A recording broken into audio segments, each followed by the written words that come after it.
Buenos días, mi nombre es Virginia Soto y en esta oportunidad vengo a hablarles del tema evaluación de los aprendizajes y la retroalimentación desde un enfoque formativo. Quiero contarles un poco acerca de cómo se ha ido desarrollando este proceso de enseñanza y aprendizaje durante la pandemia, ¿no? Cuáles han sido mis limitantes y también un patrón que se está repitiendo. En primer lugar, quiero agradecer al Congreso Internacional de Aprendizaje, comentarles que los objetivos de este tema son definir la evaluación y sus procesos en un entorno digital, identificar recomendaciones para proporcionar una retroalimentación efectiva y por último, conocer herramientas digitales para evaluar y retroalimentar a los alumnos en este entorno digital, ¿ok? Para ello tenemos que tener en cuenta que existen enfoques pedagógicos. Uno es el sociocrítico, ¿no? Que habla que el alumno tiene que desarrollar un interés por su realidad, la realidad que está viviendo, y va a analizar y va a reflexionar en base a eso para tomar su propia opinión, ¿no? Luego, la pedagogía humanista, que nos habla de valores, el tema de responsabilidad social, el tema de habilidades blandas, el constructivismo, que nos habla de cómo vamos construyendo nuestro aprendizaje, los conceptos que tenemos de las cosas, cómo en base a experiencias previas, con estas nuevas experiencias se fusionan y se convierte en un nuevo aprendizaje mucho más completo, ¿no? Y enfoque sociocultural, que tiene que ver con el tema de tradiciones, de formas, hábitos de conducta en base pues a las costumbres y la crianza que tenemos, ¿no? Y por último, la pedagogía experiencial, que tiene que ver con aprender en base a lo que estamos viviendo, ¿no? En base a la experimentación. Entonces, hay tres documentos muy importantes que tiene toda institución educativa y en la que los docentes tenemos que hacer mucho énfasis para desarrollar un trabajo correcto y completo, ¿no? Está el currículo, que es un documento que muestra que la universidad tiene una serie de valores, ¿no? Misión, visión, enfocados hacia objetivos específicos y a los que tenemos que ir encarrilando nuestro curso, ¿no? Que vamos a dictar. Luego está el sílabus del curso, que nos muestra cuáles son los puntos que debe desarrollar el alumno, sus capacidades y competencias, ¿no? De acuerdo, obviamente, a la currícula que tiene la universidad. Y por último está la sesión de aprendizaje, que es lo que vamos a ir aprendiendo durante el recorrido de todo el curso, durante cada semana o cada clase que se va dando de ese mismo curso. Entonces son ideas que tenemos que reforzar, ¿no? El currículum, que es un instrumento de gestión que orienta la práctica educativa y refleja la filosofía educativa de la institución, ¿no? La competencia, que es el ideal que debe desarrollar el alumno, ¿no? Es lo que de alguna manera tiene que sí o sí, ese conocimiento, esa habilidad, esa actitud que tiene que desarrollar en base a lo que va a ir realizando, practicando en el curso. Y por último, el emprendimiento, que es un tema que está ya adecuándose a varias currículas de la universidad, porque estamos viendo que en época de pandemia resulta mucho más importante motivar a los alumnos a que emprendan por el tema que tienen que reinventarse, ¿no? Y adaptarse a las nuevas tecnologías. Entonces ya sabemos que existen evidencias de aprendizaje que nos demuestran realmente cómo es que el alumno va a ir aprendiendo y adquiriendo un conocimiento, ¿no? Existe una evidencia de conocimiento basada en textos escritos, organizadores de conocimiento, pruebas estructuradas, unas evidencias del producto que pueden ser recopilaciones, informes, reportes, diseños experimentales y planificación de proyectos. Y por último, evidencias de desempeño que tienen que ver con el desarrollo del trabajo in situ, instancias de manipulación y uso de herramientas, instrumentos, materiales, aparatos, ¿no? La puesta en marcha de muestras, exposiciones, charlas y prácticas técnicas deportivas, expresivas, de laboratorio, etc. Entonces, hasta aquí nosotros ya entendemos que el alumno tiene que demostrar que ha adquirido ese conocimiento, esa habilidad, esa competencia en base a una evaluación, ¿no? Pero esta evaluación es activa, es continua, ¿no? Es en cada clase, es en cada sesión, siempre va a estar así, va a ser dinámica, ¿no? Esta evaluación es un proceso que permite al estudiante demostrar sus aprendizajes. ¿Y por qué siempre se tiene que evaluar, no? Tiene que evaluar porque cada vez lo hacemos de forma distinta porque ya tenemos un conocimiento previo, ya con mucho más experiencia, ¿no? Ya con muchas más cosas que podemos agregar. Entonces existe la demostración del desempeño, el examen argumentativo y las actividades integradoras. ¿Qué viene a tu mente cuando piensas en una evaluación?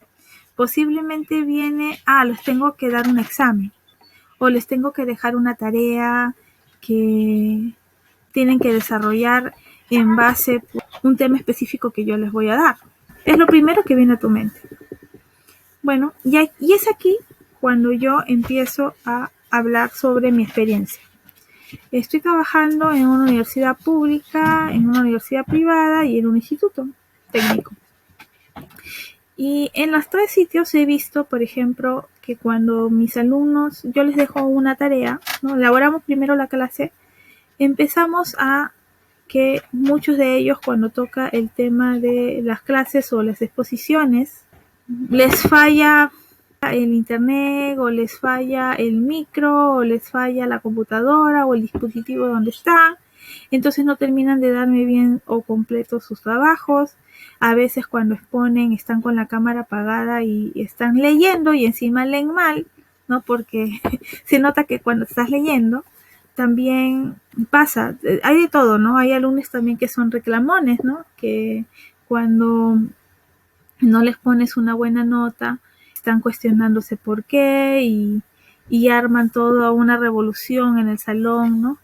Para que el docente de repente le dé otra oportunidad y pueda aprobar, ¿no? O puedan tener más nota de la que ya tienen. En Perú hay un gran problema cultural con respecto al tema de esforzarte para sacar buenas notas, ¿no? Ahora, pasa que también hay docentes que prácticamente le dejan hacer todo al alumno, ¿no? Y no trabajan, es decir, les dejan que el alumno investigue y dé la clase prácticamente, ¿no? Pasa también que al revés, ¿no? Que el profesor hace todo, ¿no? Y el alumno espera que el profesor le dé todo y no se esfuerza en de repente investigar o averiguar. Y hay algo que tenemos que tener muy claro y muy presente, que es el tema del aula invertida, ¿no? Ya nosotros estamos utilizando el Free Park y sabemos de que tenemos que dar un sílabus el primer día del curso y explicarles cómo es que funciona el sílabus, ¿no? Para que el alumno en cada semana, cuando le toque su clase, ya venga con una investigación previa de ciertos puntos que se van a tocar en clase y el docente simplemente refuerce esas ideas claves con un material que solamente va a ser como refuerzo, no va a ser enseñarle desde cero, ¿no? Así ambos cumplen su labor de enseñanza y aprendizaje. Sin embargo, la realidad es otra, ¿no?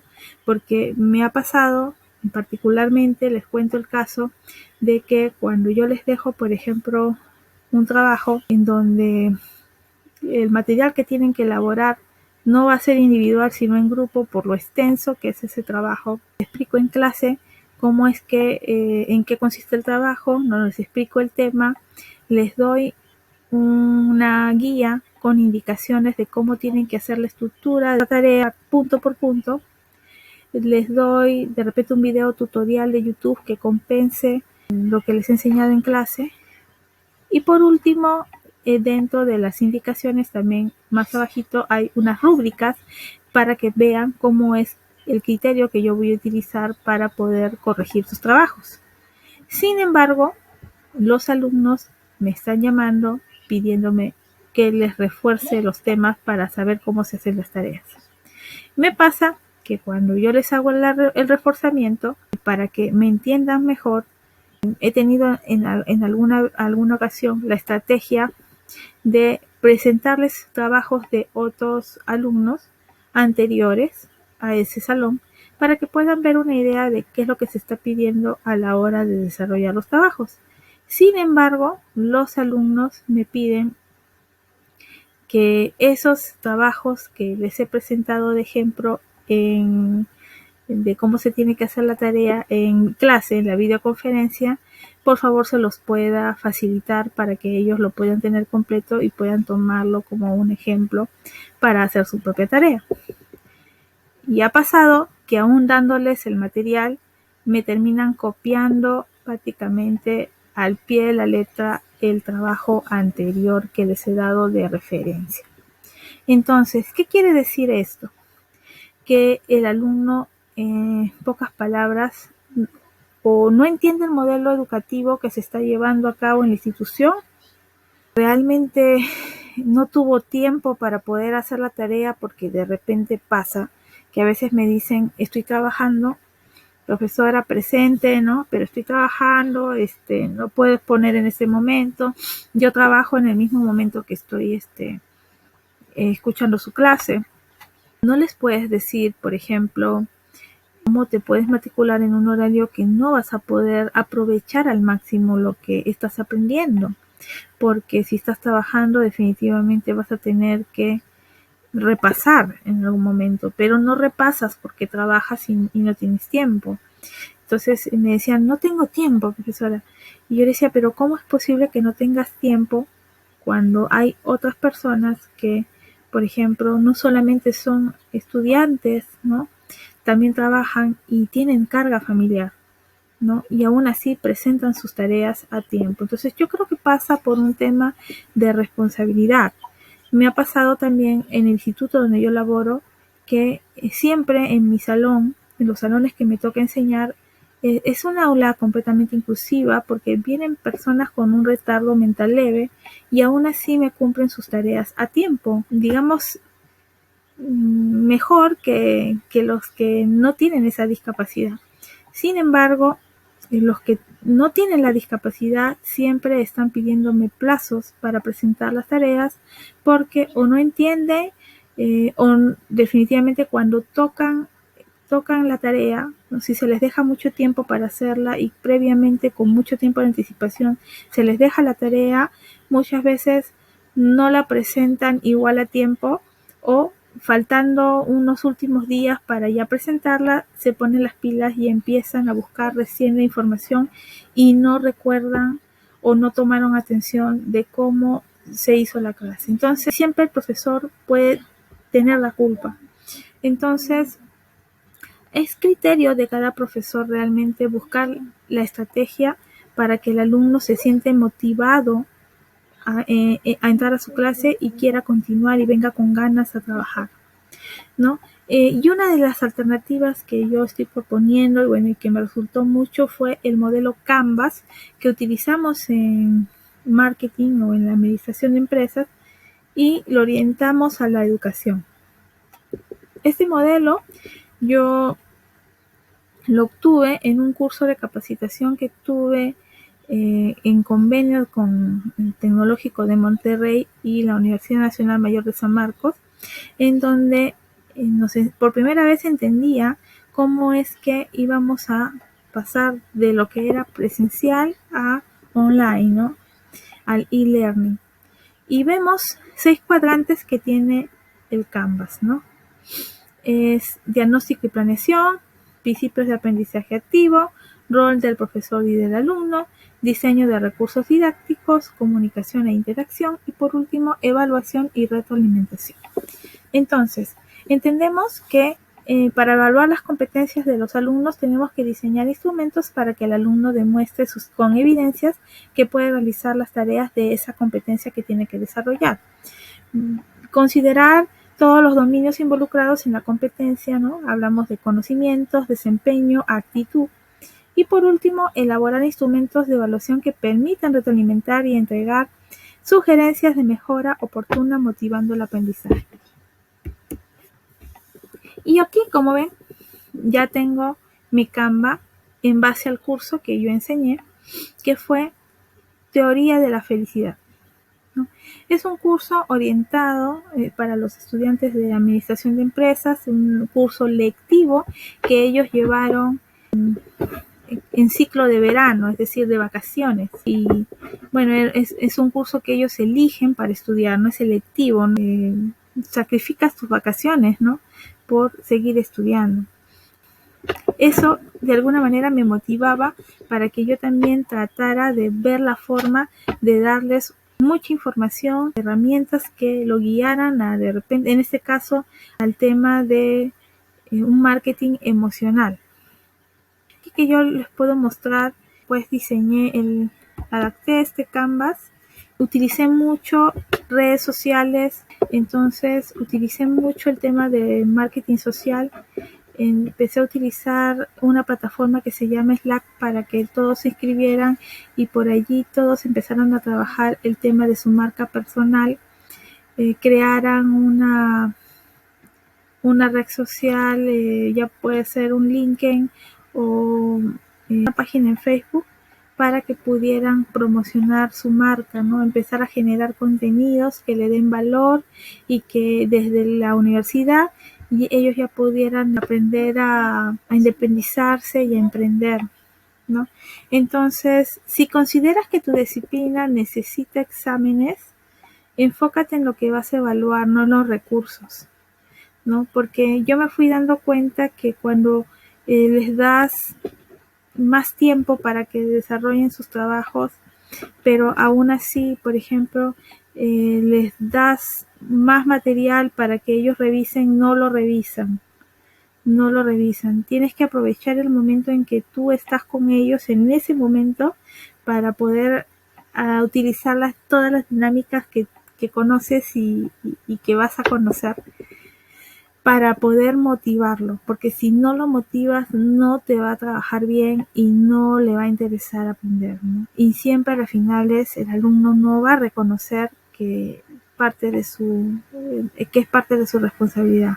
Simplemente le va a echar la culpa al docente. Me ha pasado que hay alumnos que tienen por ejemplo, todos tienen un grupo de WhatsApp por donde se pasan toda la información de las clases y cómo las fechas que tienen que presentar las tareas y todo, ¿no? Material, ¿no? Adicional. Particularmente a mí no me gusta ingresar a esos grupos porque pasa que a veces empiezan a decir cosas que de alguna manera no suman, ¿no? Para el profesor. Entonces, particularmente yo yo todo lo canalizo a través del delegado, la delegada, ¿no? Entonces yo les envío a ellos y ellos se encargan ya de enviarlo a ese grupo de WhatsApp en donde todos están conectados. Pero aún así hay todavía peripecias porque, por ejemplo, me pasa que los alumnos no me dicen, ¿no? Profesora, pero es que hay demasiados mensajes y se me sobrecarga mi celular con tanto mensaje del WhatsApp, no puedo retroceder y estar viendo, se pierde con tantos mensajes esa información que usted ha mandado, o de repente el delegado no lo mandó, ¿no? Y sí lo había mandado, ¿no? Pero dice, el delegado el delegado tiene la culpa, ¿no? ¿No? O pasa que también hay alumnos que yo siempre les digo, a través del delegado o a través de la delegada, ¿no? Porque es mucho más organizado trabajar así, pero me pasa que los alumnos me envían mensajes 10 de la noche, domingo a las 12 de la noche, ¿no? Porque al día siguiente se le vence la tarea de la plataforma, el plazo para que presenten su trabajo y me llaman a esas horas porque recién se quieren poner a hacer sus trabajos, ¿no? Y no recuerdan cómo es y pese a que hay un video grabado de la clase subido en la plataforma, no lo ven.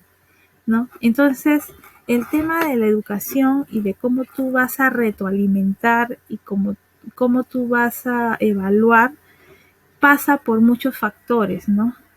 Pueden haber muchas formas de decirnos, mucho material que nos pueda mostrar cuál es el verdadero procedimiento, pero ninguno de estos procedimientos está evocado o adecuado a, a las personas en sí, porque también pasa por un tema de cultura, ¿no? Entonces, ¿cómo nosotros vamos a terminar entendiendo o viendo si es que el alumno aprendió o no aprendió?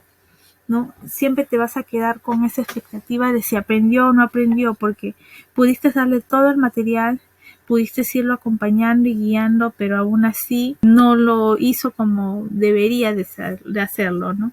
Entonces queda ese sinsabor para el docente. Un aprendizaje activo son procesos, momentos y formas de evaluar, planteados que deben de desarrollar el alumno.